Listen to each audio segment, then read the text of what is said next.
And we are back with the fourth segment of the GSMC Sports Podcast presented by the GSMC Sports Network. And in this fourth segment, we're going to talk about the Jimmy Butler trade and sort of what's going on there. But I will mention Ashon's chat and what he had to say. Geez, my English was awful there. One of those two players, the two players he's talking about, are Darnold or Fields at $20 million compared to Purdy at $60 million. I get that, but at the same time, I don't think you'd really give up on Brock Purdy like that. And also, we have no idea how much money he's going to ask for. It really depends. It really depends how much money he's going to ask for. Again, like he said, his main goal is trying to win for the organization. So maybe, big maybe, he doesn't ask for all that much money and it's still at an affordable price. And I doubt that, but maybe. There is still that maybe. And also, I would not give $20 million to Justin Fields. Would not do that. Sam Darnold, still rather questionable, will not do that. Have to see what he has to do, what he does in the postseason before I even make that analysis. But that's just what I think. Because again, not a big fan of Sam Darnold, and despite the fact that Sam Darnold has had an incredible season with the Vikings, it could all crash and burn going into the postseason. That's genuinely, it's happened before. And yes, I understand every athlete says that, but you never know. You never know.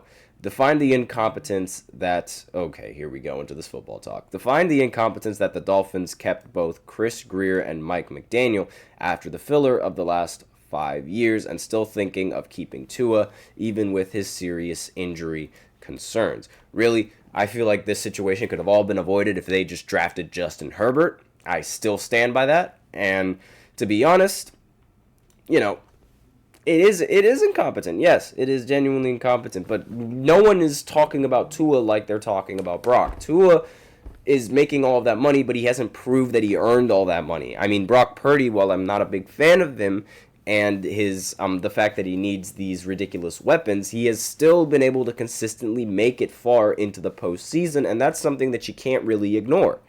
That's genuinely what I think about that. And that's 5 years compared to Brock Purdy and only the 2 years or the 3 years that we've seen of him. So not a very fair comparison, at least in my opinion. Not to mention Brock Purdy is also not as injury prone as Tua. So there's a very big difference there, at least in my opinion.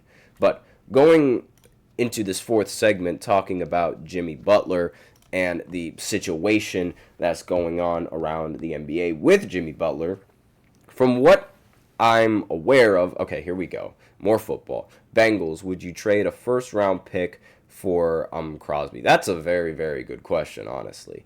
And I really, really want to talk about that a little bit more, but I do feel like if I do talk about that, then I'm going to veer off already more than I've done already. I'm trying to talk basketball here. with Jimmy Butler, and I can't because this is a very good question. I'm going to have to just skip it for now just because I really want to get into this basketball segment with Jimmy Butler.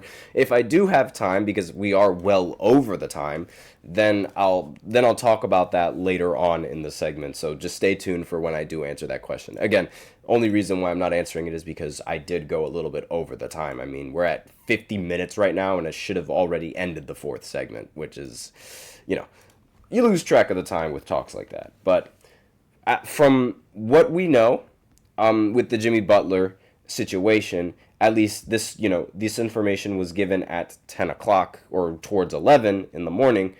Unless there's a real change in the trade market for Jimmy, the Miami Heat and Jimmy Butler, they have really no traction on a trade. So it might seem like they're going to be continuing their partnership with his 7-game suspension concluding. And both Butler and the Heat are interested in a trade, but there are some offers that... There are very few offers that the front office is willing to entertain. And that's to be expected, because for some reason, Jimmy Butler still thinks he's in his prime, despite the fact that he's aging, and despite the fact that he's putting up some of the worst numbers of his entire career. I'm not even going to get into the numbers, but I really think that Jimmy Butler is an overrated player, and I think that him in the postseason, a lot of people, they call him this playoff performer and this ridiculous playoff Jimmy is what they call it. I don't believe in that at all. He only plays well in the first round of the postseason, and then he tanks. He's done that before. The only time where he hasn't done that was in the bubble against the Lakers, and people still think that he is that caliber of a player. I don't see that at all. He heavily underperformed against the Knicks. He heavily underperformed the last time he played the Boston Celtics, and he heavily underperformed against the Denver Nuggets, especially against the Nuggets in that final series. He played so bad and was the big reason why the Nuggets easily destroyed them for the most part of the postseason.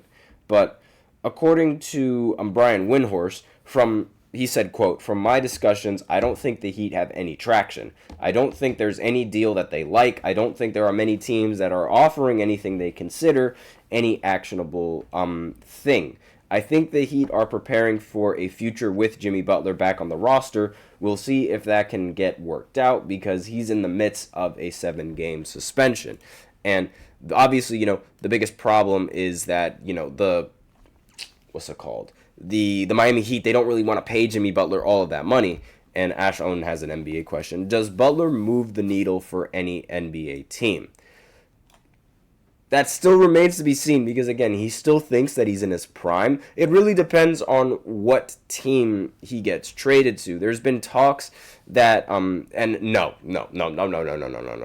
Not for the Lakers. That's definitely not going to happen. I don't see that happening whatsoever. The teams that could end up, at least the way I see it, the teams that could end up being a really good fit for him, the Spurs, they would be very nice. I think he moves the needle with the Spurs. The Nuggets, they're also a team that could be in the running. The Phoenix Suns are also a team because they are looking to trade Bradley Beal, and that could be a move that the Suns might consider. The Bucks, they have to do a couple of things before they end up trading for Jimmy, but they could also consider that, and I think that would move the needle for the Bucks as well, depending on whether they give up just Damian Lillard or if they give up Chris Middleton and Bobby Portis, which are both options on the table. They just have to move around some players to adjust their salary cap because they are like $6 million above the second apron.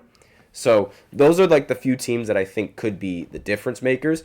I really don't think that he would move much of a needle with the Lakers, especially with their new offensive set that they have in mind. I mean, the Lakers with JJ Redick, they are shooting three-pointers. They're shooting way more three-pointers than what they previously shot, and Jimmy Butler is not really the best three-point shooter in the NBA. In fact, you can argue that he's less than average at three-point shooting, and that might only hurt the offense for the Lakers as opposed to helping the offense. Defensively, yes, he could provide some sort of value, but I don't think that would really work for the Lakers. Now, whether or not the Heat prepare a future for Jimmy Butler, it still remains to be seen. I don't think they're going to be paying him a lot of money like how he wants. But the Phoenix Suns appear to be the team most motivated to acquire Jimmy Butler. But it would require Bradley Beal waiving his no-trade clause and a team willing to acquire him. Miami is also believed to consider trading for Beal, who is right now being a non-starter for some reason on the Suns. And Butler could become a free agent in the offseason if he declines his $52.4 million player option, which he'd most likely do.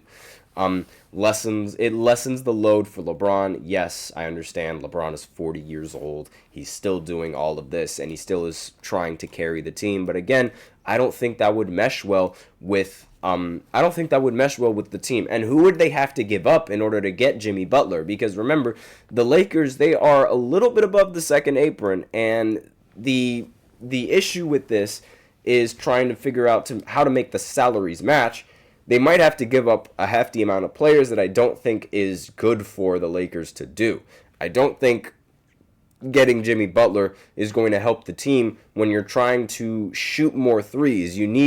This is why they traded away D'Angelo Russell, because they went ahead and they got a 3-and-D player to shoot those threes and to legitimately play defense.